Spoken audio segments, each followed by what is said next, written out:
जैसे ही कहानी शुरू हुआ तो हमें एक फार्म हाउस को दिखाया जाता है जहां पर एक फैमिली अपनी छुट्टियां बिताने के लिए आई हुई थी। हर साल की तरह इस साल भी ये लोग इस फार्म हाउस पर आए हुए थे जहां पर ये लोग अपनी फैमिली के साथ साथ अपने फ्रेंड्स को बुलाकर पार्टी करने वाले थे। सीमन के फैमिली उसकी वाइफ के साथ उसके 3 बेटे थे, 2 जुड़वा बेटा और एक बड़ा बेटा 8। सीमन की वाइफ अभी तैयारी करने लगी हुई थी कि तभी डोरबेल हुआ। उसकी सिस्टर अपने हस्बैंड बेटी के साथ आ चुके थे। कुछ ही टाइम में उसके बाकी के दोनों दोस्ते और एक और दोस्त और उसकी वाइफ सोफी भी आ जाती है। सोफी को यह लोग ज्यादा पसंद नहीं करते क्योंकि वो बहुत ही गरीब बैकग्राउंड से बिलोंग करती थी और ये सब के सब अमीर थे, अच्छी पोस्ट पर थे। यहाँ तक कि उनके सर्कल में तो कितने लोग रॉयल फैमिली से थे। उनके घर जो छोटी बच्ची आई थी उसकी नेचर काफी अलग और अजीब था। वो जिस चीज के लिए ठान लेती थी उसे लेकर या उसे पूरा करवा कर ही रहती थी। अब जबकि उसने पुडिंग मांगी थी जो इन्होंने बनाई ही नहीं थी, इसीलिए उस बच्ची के डैड सीमन पुडिंग करने के लिए बाहर चले जाते हैं। ये कोई नॉर्मल पार्टी नहीं थी। इसका अंदाजा वक्त गुजरने के साथ साथ होने लगता है। बच्चे इस टाइम जो मर्जी चाहे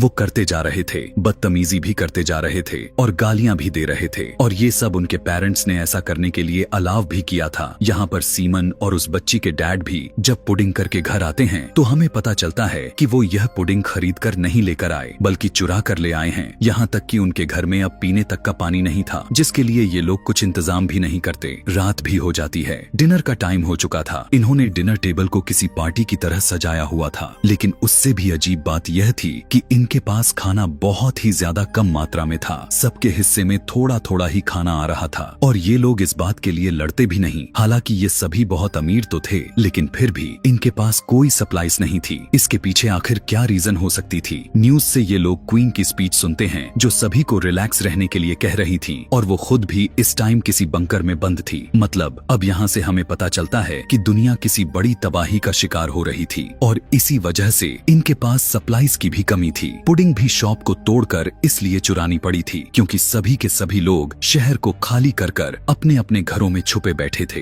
इनका डिनर भी नॉर्मल नहीं था क्योंकि ये कोई क्रिसमस डिनर था ही नहीं बल्कि ये एक गुड बाय वाला डिनर था। ये लोग अपने मौत से पहले आखिरी दफा सेलिब्रेट कर रहे थे क्योंकि दुनिया में जो तबाही आने वाली थी उसमें किसी की भी बचने का चांसेस नहीं था। मौत इनके सामने भी थी और वजह था एक बहुत ही गहरा बादल जो जिस भी शहर में ज्यादा था उसमें मौजूद जहरीले गैस वो सभी लोगों को तड़पा तड़पा कर मार देती थी। ये लोग अच्छे तरह से जानते हैं कि जल्द वो बादल इन तक भी आ जाएगा। अभी तक जहाँ जहाँ पर वो बादल गया हुआ है लोग बहुत ही भयानक मौत मारे गए हैं और ये सभी लोग अपने आप को बहुत ही लकी मान रहे हैं क्योंकि सब लोग कम से कम अभी तक जिंदा हैं। ये लोग जानते थे वो बादल सुबह तक यहाँ आएगा। साइंटिस्ट और गवर्नमेंट का बताना था कि वो गैसेस पहले रेस्पिरेटरी सिस्टम पर अटैक करती हैं, यानी लंग्स पर हमला करती हैं और फिर नर्वस सिस्टम पे, फिर दिमाग पर हमला करके मार डालती हैं। इवन गवर्नमेंट के पास इस बादल को रोकने का कोई भी सॉल्यूशन नहीं बचा हुआ था। वो इंसानों को मौत से बचा तो नहीं सकते थे लेकिन उनके मौत के दर्द को वो कम जरूर कर सकते थे, जिसके लिए इन्होंने एक ऐसी पील बनाई हुई थी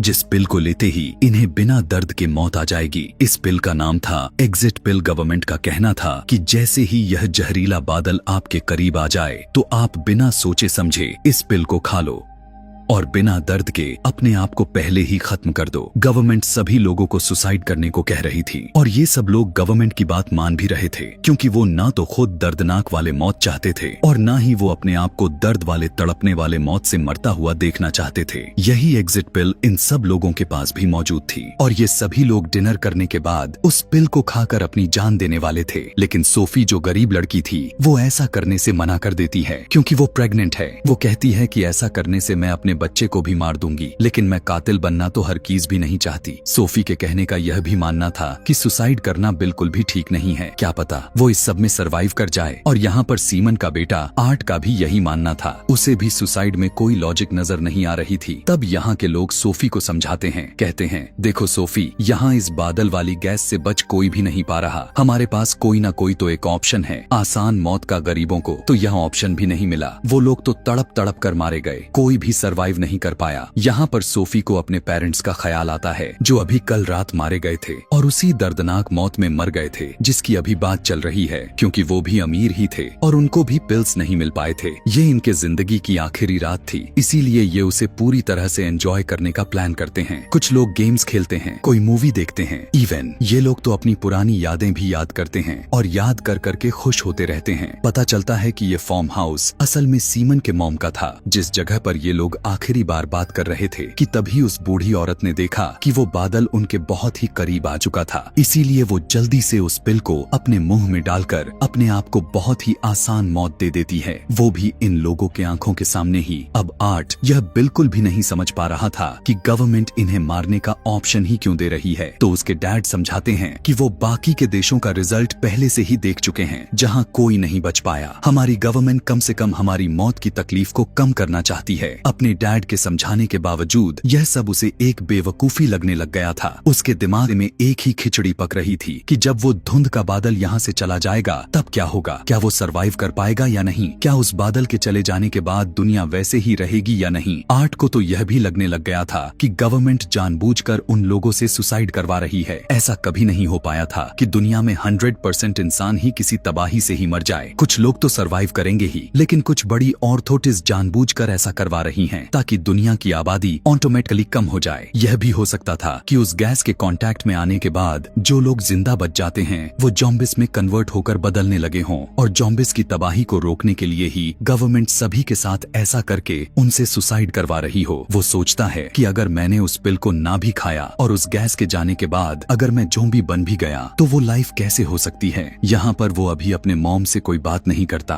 क्योंकि उसकी मॉम सदमे में आ चुकी थी। उसने अभी अभी आर्ट की नानी यानी अपनी मॉम को अकेले मरते हुए देखा था। आर्ट अब सोफी के पास जाता है और सोफी से इस पिल के बारे में सारी बात करता है क्योंकि वो जानता है कि सोफी का माइंड इन सभी लोगों से बिल्कुल अलग है। सोफी भी उसे बताती है कि मैं भी इस पिल को नहीं लेने वाली। यह सब सुनने के बाद तो आर्ट के अंदर जुनून सा आ जाता है और वो अपने फैसले को अटल कर लेता है कि वो भी ऐसी मौत नहीं मरने वाला। इतनी ही देर में अब यहाँ पर उसकी मॉम भी आ जाती है, तो अब वो अपनी मॉम से भी कहता है कि मैंने भी अब फैसला कर लिया है कि ना तो सोफी पिल को खाने वाली है और ना ही मैं। यह सुनते ही उसकी मॉम तो बेहोश हो जाती है कि उसका बेटा कितना बेवकूफी वाला फैसला कर रहा था। उसके मॉम डैड उसे बाहर लेकर जाते हैं और वैन में बैठाकर उसे समझाने लगते हैं कि देखो बेटा, मौत तो किसी वजह से आनी ही है, मरना तो तय है, लेकिन फिर दर्द सहकर क्यों मरे। यहाँ पर उसकी मॉम उसे एक ही ऑप्शन दे रही थी जिसमें मरना नजर आ रहा था, जबकि उसकी दिल में तो एक होप थी और वो अपने मॉम डैड को भी होप दिलवाने की कोशिश करता है। लेकिन उसके मॉम डैड तो पूरी तरह से नाउम्मीद में आ चुके थे। वो तो गवर्नमेंट के बातों को ही सही समझ रहे थे। वो आखिरी बार भी आर्ट को यही समझाते हैं कि हम नहीं चाहते कि हम आराम से मर जाए और तुम मौत का दर्द सहो। जब आर्ट को यह दिखने लग जाता है कि उसके मॉम डैड उसे हर हाल में मारना ही चाहते हैं, तो बिना कुछ सोचे समझे वो वहाँ से भाग जाता है और उसी दौरान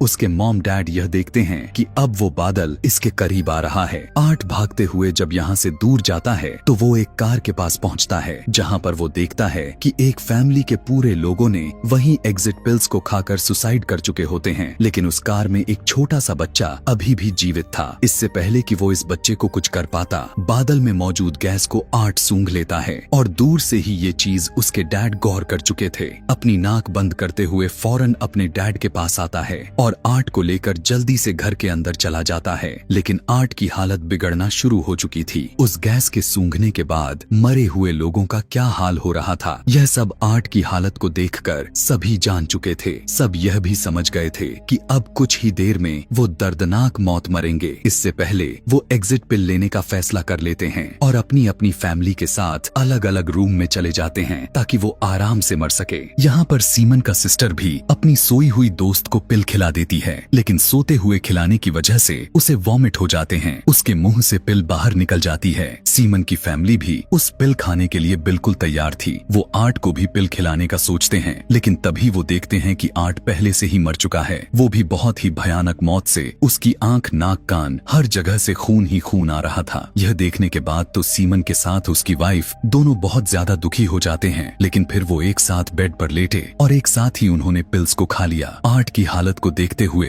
अब तो सोफी का भी माइंड बदलने लग गया था। इतनी दर्दनाक मौत तो वो भी नहीं चाहती थी, लेकिन कहीं ना कहीं उसके दिल में भी आर्ट की तरह बचने की उम्मीद थी। लेकिन यहाँ पर हम देखते हैं कि उसका हस्बैंड उसे ब्लैकमेल करने लग जाता है। कहता है कि सोफी, अगर तुम इस पिल को नहीं खाओगी तो मैं भी नहीं खाऊंगा और तुम्हारे साथ ही दर्दनाक मौत मैं भी मरूंगा। उसे अपने हस्बैंड से बहुत ज्यादा प्यार था। ऐसे में वो उनकी बात मानते हुए सोफी भी अपने हस्बैंड के साथ पिल को खा लेती है और कुछ ही देर में उनकी भी मौत हो जाती है। दूसरे कमरे में उस जिद्दी बच्चे के मॉम डैड भी उसे पिल खिलाकर खुद भी पिल खाकर वहीं पर मर जाते हैं। अब यहाँ पर हम देखते हैं कि वो लड़की जिसे पिल खाते ही उल्टी हो गई थी, उसकी दोस्त नहीं चाहती थी कि वो खुद आराम से मर जाए और उसकी दूसरी साथी को दर्द हो जिसने वॉमिट कर दी थी। इसीलिए वो उस लड़की के पेट में चाकू स्टैब करते हुए उसे वहीं पर मार देती है और फिर खुद भी पिल लेते हुए मर जाती है। और इस तरह से यहाँ इस घर में जितने भी लोग थे वो सभी के सभी अपनी अपनी मौत मर जाते हैं। इनके मरने के कुछ ही देर बाद वो जहरीली गैस भी इनके घर के ऊपर से होता हुआ जाता है। उस काले धुएं वाले बादल को हटने में भी काफी घंटों लग गए थे, लेकिन सुबह में हमें दिखाया गया कि आखिर यहाँ का मौसम अब पूरी तरह से नॉर्मल हो चुका था। यहाँ पर अब बर्फ भी पड़ने लग गया था और सभी लोग अपनी अपनी जगहों पर मरे पड़े थे, सिवाय एक बच्चे के। और वो कोई और नहीं बल्कि आर्ट ही था जिसने वो पिल नहीं ली थी। एकदम से उसकी आंखें खुल जाती हैं और वो जिंदा हो जाता है। यानी उसकी थ्योरी बिल्कुल सही निकली थी। वो कह रहा था कि शायद हो सकता है उस बादल के जाने के बाद हम ठीक हो जाए, हम जिंदा हो जाए, या फिर कुछ लोग बादल के जहर से मरे ही ना। लेकिन इन लोगों ने उसकी बात को नहीं मानी और खुद ही दूसरे के कहने पर सुसाइड कर ली। ऐसे में बचने के जो 3-4% चांस भी थे वो भी इन्होंने गवा दिए। लेकिन यहाँ पर ये बच्चा जिंदा हो गया, जिसके साथ ही ये कहानी, ये मूवी भी इसी मिस्टीरियस एंडिंग के साथ खत्म हो जाती है कि क्या वो बच्चा अब नॉर्मल रहेगा या ज़ॉम्बी बन जाएगा।